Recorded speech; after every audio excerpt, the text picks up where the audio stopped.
मेरा नाम डॉक्टर रक्षंदा है। ज़िंदगी में वैसे तो बहुत सारे ऐसे वाक़यात आए जिनके बारे में मैं बात करना चाहूँगी, मगर एक ये कहानी छोटी बच्ची की थी जिसने ना सिर्फ मुझे ज़्यादा हैरान कर दिया बल्कि ज़िंदगी भर के लिए अपनी बच्चियों के बारे में मुहतात भी कर दिया। सोमवार का दिन था जब एक औरत अपनी 10 साला बच्ची को लेकर मेरे ऑफिस में दाखिल हुई। मेरी नज़र इस बच्ची पर पड़ी तो मैं हैरान रह गई। बच्ची का पेट गैर मामूली हद तक बड़ा हुआ था। जब मैंने बच्ची को देखा तो मुझे लगा शायद इसे कोई बीमारी होगी या फिर पेट इसलिए बड़ा होगा कि पेट में पानी जमा होगा। मगर जब मैंने बच्ची की माँ की तरफ देखा तो इसकी आंख में आंसू थे। क्या बात है मोहतरमा, आप रो क्यों रही हैं? मेरी बात सुनकर इसने मेरे आगे दामन फैला दिया। मैंने जब इसकी तरफ न समझे से देखा तो इसने अपनी चादर मेरे अपने सर से उतार कर मेरे कदमों में रख दी। डॉक्टर साहिबा, खुदा के लिए मेरी इज्जत बचा लें। मैंने लड़की की माँ की तरफ देखा तो मैं समझ गई क्या मामला है। दरअसल 10 साला बच्ची उम्मीद से थी और अब लड़की की माँ मुझसे ये कह रही थी कि मैं इसकी जान या इसकी इज्जत बचा लूँ ताकि किसी को भी ये ना मालूम हो कि उसकी बच्ची उम्मीद से है। मैंने इसकी तरफ बेयकीनी से देखा और कहा, मैं इसका अल्ट्रासाउंड करती हूँ। नहीं डॉक्टर साहिबा, अल्ट्रासाउंड करने की ज़रूरत नहीं, मेरी बच्ची पेट से है। आपको नज़र नहीं आ रहा क्या? आप तो डॉक्टर हैं, बहुत अच्छे तरीके से जानते हैं। ऐसी बात नहीं है, लेकिन मुझे आपकी बच्ची को देखना पड़ेगा कि बच्चे की सेहत कैसी है और ये कैसे उम्मीद से हुई। इसके साथ कोई जुल्म या ज़्यादती हुई है? मैंने बच्ची की माँ की तरफ देख कर कहा, नहीं जी, ये बात नहीं जानती। आप इसी से पूछ लें, इसने तो हमारा मुंह काला करने में कोई कसर नहीं छोड़ी।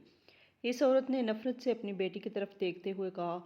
फिर मेरे सामने हाथ जोड़कर बोली, अगर ये बात इसके बाप को पता चल गई तो वो इसे ज़िंदा गाड़ देगा, क्योंकि इतना बड़ा पेट है आपकी बच्ची का। क्या आपके शोहर को नज़र नहीं आया? मेरी बात सुनकर वो आंसू पूंझते हुए बोली, नहीं, वो तो यही समझते हैं कि इसके पेट में पानी भर गया है या इसे कोई इन्फेक्शन हो गया है। वैसे भी मेरी बच्ची की शोहरत बहुत नेक है। ये तो मोहल्ले में कुरान पाक पढ़ने जाती है, बच्चों को पढ़ाती है, मेरा मतलब है अपने से छोटे बच्चों को पढ़ाती है, क्योंकि इसे कुरान पाक बहुत अच्छे से याद है। इसी वजह से तो मेरी बेटी पर कोई ऐसा इल्ज़ाम नहीं लगा सकता। ये तो बचपन से इसका। और आप ये मत समझें कि मैं इसकी माँ होकर इसकी तरफदारी कर रही हूँ, बल्कि बात असल में यही है कि हमारे बच्चे बहुत नेक माहौल में रहते हैं, पलते बढ़ते भी बहुत अच्छे से हैं, इन्हें किसी चीज़ की कमी नहीं। स्कूलों का माहौल भी अच्छा है, हर तरह की सहूलत है। मेरी बच्ची के साथ ऐसा कोई मामला नहीं, लेकिन बस क्या करें, जो अल्लाह की मर्ज़ी।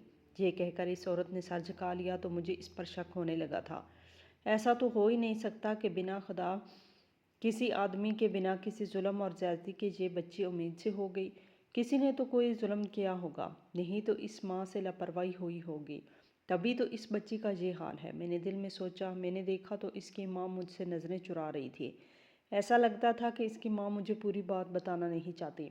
मैंने इसे कहा कि आपको बच्ची का अल्ट्रासाउंड करवाना होगा, तभी मुझे पता चल सकेगा कि आपकी बच्ची को कौन सा महीना है, कौन सा इलाज किया जा सकता है। वो औरत अल्ट्रासाउंड करवाने पर राज़ी हो गई। इसकी बच्ची को मैंने अल्ट्रासाउंड वाले कमरे में ले जाने लगी तो बोली, डॉक्टर साहबा, मैं भी साथ चलूँगी। ऐसा लग रहा था कि वो औरत बच्ची को अकेले मेरे साथ नहीं भेजना चाहती। शायद वो ये नहीं चाहती थी कि इसकी बच्ची मुझसे कोई बात कर ले। मुझे अजीब तो लगा, लेकिन प्राइवेट क्लिनिक में लोग ऐसे ही नखरे करते हैं। सरकारी हों तो लोग ज़्यादा बात नहीं करते, डॉक्टर की हर बात मानते हैं, लेकिन प्राइवेट क्लिनिक में कोई भी किसी की बात नहीं सुनता। बहरहाल ज़्यादातर मरीज़ अपनी मर्ज़ी ही मनवाते हैं, और वो औरत भी अपनी बेटी के साथ साथ अल्ट्रासाउंड वाले कमरे में आना चाहती थी। मैंने इसे मना नहीं किया, वो मेरे साथ साथ कमरे में आ गई। मैं इसकी बेटी का अल्ट्रासाउंड करने लगी तो स्क्रीन पर नज़रें गाड़े वो भी बैठी देख रही थी। क्या ख्याल है फिर आपका, कोई उम्मीद है? मेरा मतलब है, क्या मेरी बेटी की इज्जत बच जाएगी? देखें, आप इज्जत और बेइज्जती की बात ना करें। ये छोटी लड़की है, और वैसे भी इसने जब कोई जुर्म किया ही नहीं तो आप खामखा इसके सर पर एक ही चीज़ क्यों थोप रही हैं? छोटी बच्चियों को ऐसे मामलात में कोई दिलचस्पी नहीं होती। आपको अपनी बेटी के इर्द गिर्द के माहौल की खबर रखना होगी। आपको पता चलाना होगा कि ये किसके साथ मिलती जुलती है, क्या करती है, कहाँ जाती है, इसके साथ कौन रहता है, वगैरह वगैरह। लेकिन इसके साथ साथ आपको अपनी बेटी का ख्याल भी रखना होगा।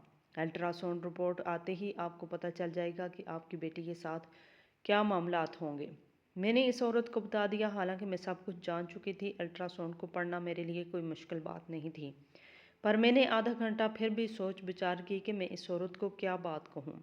ऐसा ना हो कि ये बुरा मान जाए या अपनी बेटी को मारना पीटना शुरू कर दे। میں نے اس عورت کے ساتھ بڑے طریقے سے بات کی۔ میں نے کہا دیکھیے آپ کی بچی بہت نازک مراحل سے گزر رہی ہے، اس لمحے پر اس کی جان بھی جا سکتی ہے، اسی لیے آپ کو اس کی بہت زیادہ کیئر کرنی ہوگی۔ اگر آپ اس کا خیال رکھیں گی تبھی اس کی زندگی آسان ہوگی۔ ویسے بھی آپ کی بچی کی ماں ہے، کوئی دشمن تو نہیں جو آپ اس کے ساتھ اتنا برا سلوک کریں گی۔ آپ کی بچی امید سے ہے اور اسے بچے کو اٹھائے ہوئے 7-8 ماہ گزر چکے ہیں۔ ایسے میں آپ کی بچی کو اگر میں دوا دوں گی تو پھر ہو سکتا ہے اس کے لیے زندگی بھر مشکلات پیدا ہو جائیں۔ آپ ایسا کریں کہ اپنی بچی کو لے جائیں، اس کا خیال رکھیں، بچہ پیدا ہونے دیں، غیر قانونی کام کرنا بھی نہیں چاہیے، اور ویسے اس پر کیا بھی نہیں جا سکتا۔ ایک تو اس کی عمر بہت کم ہے، دوسرا آپ کی بچی کی صورتحال بہت نازک ہے، اس کا خیال رکھیں، اسے گھر لے جائیں۔ میں نے اس عورت کو یہ بات کہہ کر مطمئن تو کر دیا، مگر وہ رونے لگی، بولی کہ ڈاکٹر صاحبہ آپ جو بات کر رہی ہیں وہ بالکل ناممکن ہے۔ اگر میں اپنی بچی کو اپنے گھر لے بھی جاتی ہوں تو بچہ پیدا ہونے سے پہلے یہ زندہ زمین میں گاڑی جائے گی۔ آپ میری جگہ خود کو رکھ کے سوچیں، بتائیں بھلا کیا آپ ایسے کسی بچی کی ماں ہوتی تو وہ ایسے امید سے ہو جاتی تو آپ کا شوہر آپ کو معاف کرتا؟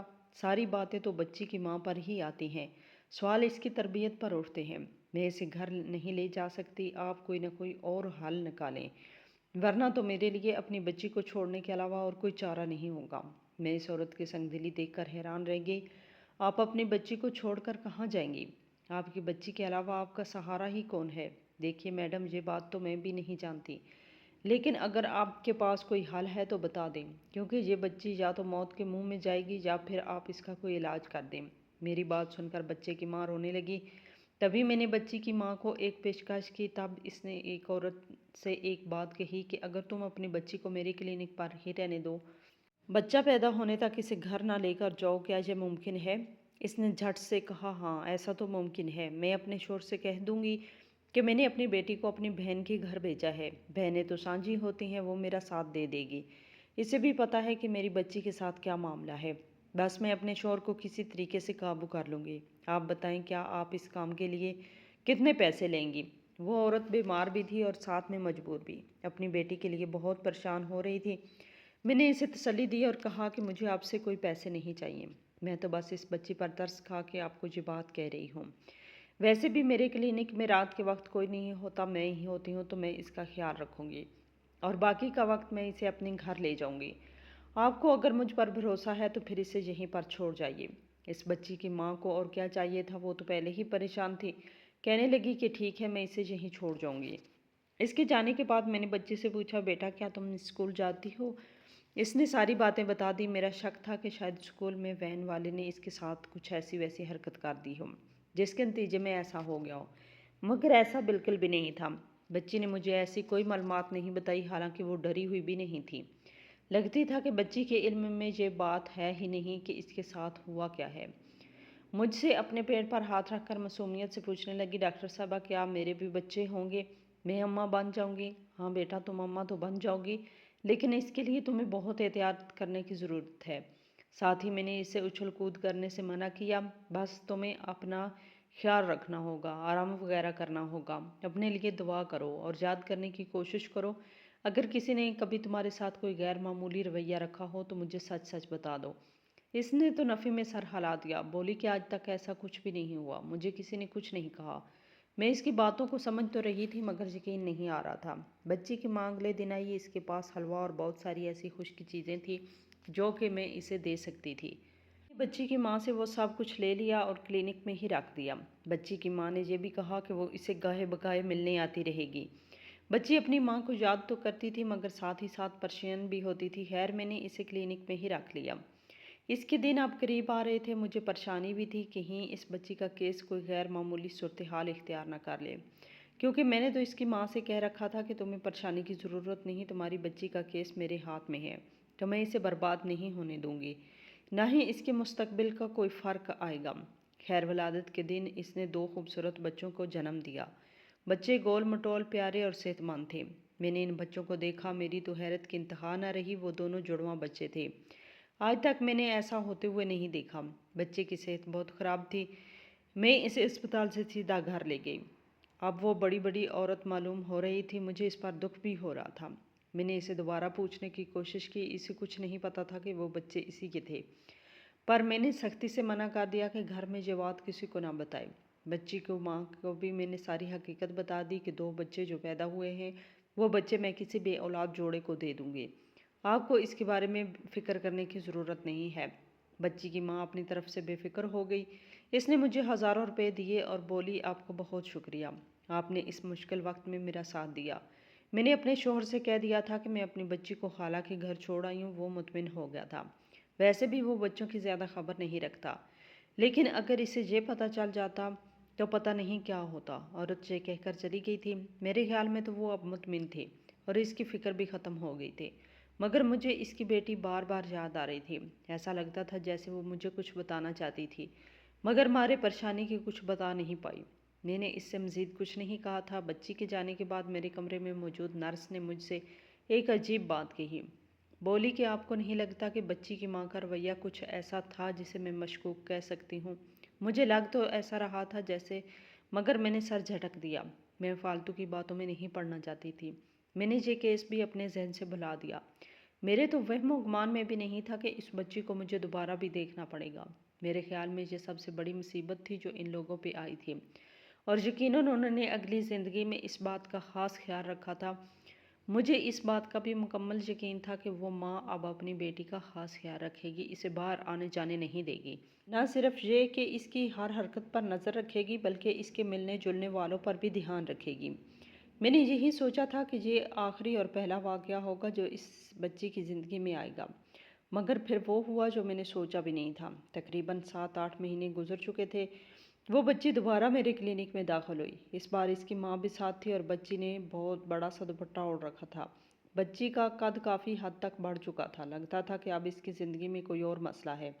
मैं समझी कि शायद कोई दूसरा मसला है जिसके लिए वो मेरे पास बात करने के लिए आई है, मगर इसने तो आते ही मेरे सर पर हैरतों के पहाड़ गिरा दिए। मैंने पूछा कि क्यों आना हुआ। कहने लगी कि मेरी बच्ची को दोबारा से वही अलामतें ज़ाहिर हो रही हैं। मैंने पूछा, कैसी अलामतें? तो लड़की की माँ रोने लगी। इसके आंसू देखकर मैं समझ चुकी थी कि मामला फिर से गड़बड़ है। इसके साथ दोबारा वही हो चुका है जिसके लिए वो पहले मेरे पास आई थी। मुझे यकीन नहीं आ रहा था कि एक छोटी सी बच्ची इतनी सी उम्र में ऐसे हादसात से बार बार गुजर रही है, और वो भी जब इसकी माँ को इसके बारे में कोई खबर ही नहीं, ना लड़की को पता है। मैंने कहा कि अब ये सब कैसे हो गया? तुमने तो कहा था कि तुम्हारी बच्ची के इर्द गिर्द में ऐसा कोई इंसान नहीं, ऐसा कोई शख्स नहीं तो ये हरकत कर सके, तो फिर ये सब कुछ क्या है?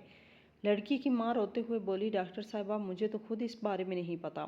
मेरी तो टांगें कांप रही हैं इस वक्त से, जब से मैंने अपनी बच्ची के बारे में ऐसा महसूस किया। आप कम अज़ कम इसका टेस्ट करके पता लगाएं कि जो कुछ मैं सोच रही हूँ वो सही है या गलत, क्योंकि अभी तक मैंने इसका कहीं और टेस्ट नहीं करवाया। आप चूँकि मेरे हालात से पहले भी वाकिफ़ हैं, इसीलिए मैं आपके पास तशरीफ़ लाई हूँ। आप खुदा के लिए चेक करके बता दें कि जो कुछ मैं सोच रही हूँ वो सही है या गलत है। अल्लाह करे कि ये जो सब मैं सोचती हूँ झूठ निकले, वरना तो मैं जीते जी मर जाऊँगी। अब तो इसके बाप से क्या बहाना करूँगी? अब तो मेरी ज़िंदगी में वो तूफ़ान आएगा कि मेरी ज़िंदगी हमेशा के लिए तबाह हो जाएगी। मैंने इसे तसल्ली दी, कहा कि आप खामखा शक न करें, पहले मुझे आपकी बच्ची को चेक करने दें। जब तक टेस्ट की रिपोर्ट नहीं आती तब तक आपका अंदाज़ा कायम मत करें। मगर मैं जब इसे अल्ट्रासाउंड वाले कमरे में लेकर गई तो अल्ट्रासाउंड की स्क्रीन पर नज़र पड़ते ही मेरे तो कदमों तले से ज़मीन निकल गई। मेरी आंखें फटी की फटी रह गई थी। मैं ऐसा सोच भी नहीं सकती थी कि दोबारा से वही सब कुछ हो जाएगा। मैंने लड़की की माँ को भी सच सच बता दिया। कहने लगी कि ऐसा मत कहें, कह दें कि ये सब झूठ है, कि सच कहती हूँ, कुरान पर हाथ रखकर कसम खाने को तैयार हूँ कि मैंने जो कुछ भी कहा है वो बिल्कुल सही है। मैं अपनी बेटी के बारे में किसी को मुजरम नहीं जानती। आप शायद मुझ पर शक करें, सोचेंगे कि ये कैसी माँ है जो अपनी बेटी के बारे में इतनी सी भी बात नहीं जानती, लेकिन कसम खाकर कहती हूँ मुझे वाकई नहीं पता कि ये सब कुछ कैसे हुआ है। मैंने कहा, अब परेशान होने की ज़रूरत नहीं है, क्योंकि दवाइयों के इस्तेमाल से मामला ठीक हो जाएगा। आपको वो परेशानी तो नहीं होगी जो इससे पहले हुई, मगर बार बार ऐसा होने से आपकी बच्ची की सेहत गिर जाएगी। बहुत कम उम्र में ऐसे मामलात बच्चियों के लिए बहुत ख़तरनाक होते हैं। आपको तो पता है इसकी सेहत कैसी है। एक तो उम्र कम है, दूसरा कमज़ोर और मरियल सी है। आपको इसका ख्याल रखना होगा। मेरी बात सुनकर इसने कहा कि बिल्कुल ख्याल तो मैं रखूँगी। आप दवाइयाँ दे दें, मगर मुझे बता दें कि मेरी बच्ची का मुजरम कौन है। वो औरत मेरे क्लिनिक में बैठे रोने लगी। मैंने कहा, इसकी बात की तो समझ मुझको भी नहीं आ रही। मैंने तो कई बार आपकी बच्ची से नफ्सियाती हरबे आजमा कर भी पूछने की कोशिश की कि क्या इसकी नज़र में कोई मुजरम है, तो इसने मुझे साफ मना कर दिया। बोली कि आज तक ऐसा नहीं हुआ और ना ही मुझे कोई ऐसा शख्स नज़र आता है जिसने मेरी तरफ बुरी नज़र से देखा हो, मुझे हाथ लगाने की कोशिश की हो। बस जो कुछ भी होता है वो अचानक है। मैं इस मामले में कुछ भी नहीं जानती। बच्ची की बात सुनकर मैं भी हैरान थी। मैंने सोचा कि शायद ये आखिरी बार होगा, अब इस बच्ची के साथ कोई मामला नहीं होगा। लेकिन इस मामले को तकरीबन कुछ दिन ही गुजरे थे, 2 से 3 महीने ही हुए होंगे कि वो बच्ची फिर मेरे क्लिनिक में आ गई। इस बार तो इसे देखकर मुझे गुस्सा आ गया। मुझे लगा कि जानबूझकर ये लोग नाटक कर रहे हैं, क्योंकि ऐसा कभी मुमकिन ही नहीं कि कोई बच्ची उम्मीद से हो जाए और इसकी माँ को ही ना पता हो। ये सब कैसे हुआ?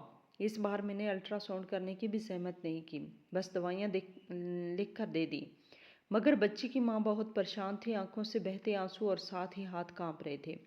बोली कि मैं कहाँ जाऊँगी, अगर दोबारा मेरी बच्ची के साथ यही कुछ हुआ तो मैं क्या करूँगी। मैंने कहा, मोहतरमा, आज के ज़माने में इतना बेवकूफ़ तो कोई नहीं होता जितना आप मुझे समझ रही हैं। आपकी बच्ची के साथ जो कुछ हो रहा है इसका मुजरम आपके घर में ही मौजूद होगा। या तो आपने दूसरी शादी कर रखी है, आपका शोहर इस बच्ची का सुतेला बाप है, या फिर कोई और मामला है जो आप मुझे नहीं बता रही। अगर ऐसा नहीं है तो आप अपनी बच्ची की हिफाजत करें, इसे हर वक्त अपने साथ रखें। मुझे नहीं लगता कि आप अगर इसे हर वक्त अपनी नज़र के सामने रखेंगी तो कोई ऐसा मामला हो पाएगा। ऐसे में कैसे करूं? बस मैं तो अपनी बच्ची को स्कूल भेजती हूँ और कुछ भी नहीं करती। अभी मैं ये बातें कर रही थी कि मेरे क्लिनिक के दरवाजे पर दस्तक हुई। तकरीबन इसी की उम्र की एक और लड़की मेरे क्लिनिक में अपनी माँ के साथ दाखिल हुई। इसने मुझे देखते ही कहा कि मुझे आपसे ज़रूरी बात करनी है और अकेले में करनी है। ये लोग एक दूसरे का सामना नहीं करना चाहते थे। मैंने देखा कि इस औरत के साथ भी अपनी 12-13 साल बच्ची थी और साथ वो खुद भी बहुत परेशान थी। आंखों से आंसू छलक रहे थे। मैंने इसे देख लिया था, ऐसा लग रहा था कि इसका मामला भी एक जैसा ही है। मैंने पहली बारी औरत को इसके घर भेज दिया और मैंने दूसरी के पास आ गई, क्योंकि वो तो ज़ाहिर है मेरे क्लिनिक में पहली बार आई। इसे वक्त देना ज़रूरी था। मैं इसके पास जाकर बैठी तो देखा इसकी बच्ची भी किसी तरह किसी पेट के दर्द में मुब्तला थी। कहने लगी कि मुझे अपनी बच्ची के पेट के दर्द की बहुत फिक्र है। इसके साथ अजीब अजीब चीज़ें हो रही हैं जो सिर्फ शादीशुदा औरतों को होती हैं। मैंने बच्ची की तरफ देखा और इसकी हुलिया देखकर समझ गई कि इसके साथ भी पहली बच्ची वाला मामला है। मैंने इसे अल्ट्रासाउंड के लिए कमरे में भेजा। अल्ट्रासाउंड की रिपोर्ट देखकर मेरे कदमों तले से ज़मीन खिसक गई। इसकी बच्ची के साथ भी वही मामला था जो कि पहली वाली के साथ था। अब तो मुझे इस बात पर अफसोस होने लगा। देखकर परेशान हो गई। मैंने इसकी माँ को साफ साफ सच्चाई बता दी कि तुम्हारी बच्ची उम्मीद से है। वो सर पकड़ कर बैठ गई। बोली कि मुझे समझ नहीं आता, ऐसा कैसे मुमकिन है। मैंने इसे पहले वाली बच्ची के बारे में भी बता दिया था, क्योंकि अब माँ को इस बारे में सोचने की ज़रूरत थी। मैंने कहा कि आपको ज़रूर कोई गलतफहमी हुई है। आपकी बच्ची के साथ कुछ ना कुछ हो ही रहा है जिसका नतीजा सामने आ रहा है। जो बात आप कर रही हैं वो गैर हकीकी है। मैं आपकी बेटी पर कोई इल्ज़ाम तो नहीं लगा रही, लेकिन देखें जो हकीकत है वो आपके सामने है। ऐसा तो हो नहीं सकता कि आपकी बेटी के साथ कुछ नहीं हुआ और फिर ये मामलात आए। आपको भी तो अपने बच्चों के बारे में देखभाल करने की ज़रूरत है, इन पर नज़र रखने की ज़रूरत है। मैंने इस माँ को जब ये बात कही तो वो ज़ारो-तार रोने लगी। बोली कि मैडम, इसमें मेरा कोई कसूर नहीं। मेरी बच्ची बस स्कूल जाती है और घर आकर बस खेलने कूदने लग जाती है। मैंने इनसे पता किया तो मालूम हुआ कि ये और पहले वाली बच्ची एक ही मोहल्ले में रहते हैं, एक ही स्कूल पढ़ते हैं और आपस में एक दूसरे को जानते भी हैं। इन दोनों की कहानी मिलती जुलती थी। मैंने इनसे कहा, चूँकि मैं डॉक्टर थी, माहिर नफ्सियात भी थी, मुझे इन चीज़ों का जितना ज़्यादा अंदाज़ा था उतना शायद इन आम औरतों को नहीं हो सकता था। मैंने इनसे कहा कि आप मुझे अपने बच्चों के पास एक दिन रहने दें। एक दिन जब मैं इनके साथ रहूँगी तो मुझे पता चल जाएगा कि ऐसा क्या है जिसका नतीजा इतना भयानक सामने आता है, और हर बार ही ऐसा होता है। अगले दिन मेरी छुट्टी थी। मैं इससे पहले कि मैं इन बच्चों के साथ स्कूल में गई, स्कूल में तो ऐसा माहौल बिल्कुल भी नहीं था। मुझे किसी किस्म का शक होता। मैंने देखा कि वहाँ पर सब पढ़े लिखे लोग थे, किसी पर भी शक नहीं किया जा सकता था। माली, चौकीदार, सब बहुत खुश इखलाक लोग थे, ख़ानदानी लोग थे, क्योंकि ये स्कूल भी आर्मी का ही था और इसमें ऐसी कोई चीज़ नहीं थी जहाँ पर मुझे शक गुजरता। ویسے بھی جہاں پر فوج کا قانون ہوتا ہے وہاں صفائی ہی صفائی اور نظم و ضبط ضرور ہوتا ہے۔ اسکول میں مجھے کچھ نہیں ملا۔ میں ان بچوں کے کھیلنے کودنے والی جگہ پہ جا رہی تھی کہ مجھے ایک ہولناک خبر سننے کو ملی کہ کئی بچیوں کے مجرم کو گرفتار کر لیا گیا ہے، اسے جیل میں ڈال دیا گیا ہے۔ اس کی وجہ سے کئی بچیوں کی زندگیاں مشکل میں پڑ چکی ہیں۔ کم سے کم 30 بچیاں امید سے ہو چکی تھیں۔ اس بات کی خبر آتے ہی مجھے دلچسپی ہوئی تھی کیونکہ میں بھی 2 کیسز دیکھ چکی تھی جب چھوٹی چھوٹی بچیاں بنا کسی قصور کے ناکردہ گناہ کی سزا پا رہی تھی۔ خبر کے بارے میں مزید جانکاری کرنے کے پتہ چلا کہ یہ ساری بیماری ایک سوئمنگ پول سے پھیل رہی ہے۔ اس سوئمنگ پول میں ایک آدمی بھی نہانے آتا تھا جس کے بعد باقی بچیاں سوئمنگ وغیرہ کرتی تھی۔ بہت سارے لوگ اپنی بچیوں کو تیراکی سکھانے کے لیے سوئمنگ پول میں بھیجتے تھے اور یہ آدمی جو کہ سوئمنگ پول کے آس پاس رہتا تھا اس کی صفائی کا کام کرتا تھا، تو یہ بھی کبھی کبھار سوئمنگ پول میں ہی نہا لیتا تھا۔ ایک معمولی سی لاپرواہی نے ان کئی بچیوں کی زندگیوں کو عذاب بنا دیا تھا۔ کسی نے سوچا بھی نہیں تھا کہ ایک معمولی سی لاپرواہی سے اتنی زندگیاں تباہ ہو سکتی ہیں۔ اس آدمی کو گرفتار تو کیا گیا مگر کیونکہ کوئی گناہ تو نہیں تھا، ثبوت بھی کوئی نہیں تھا، پھر اسے مجبوراً آزاد کرنا پڑا۔ مگر میں یہ سوچ کر ابھی تک حیران ہوں کہ کبھی کبھی ایک معمولی سی لاپرواہی ایک عورت کی زندگی کو ہمیشہ کے لیے برباد کر دیتی ہے۔ خدا ان بچیوں کے ماں باپ کو صبر دے اور ان کی آنے والی زندگیاں آسان کرے۔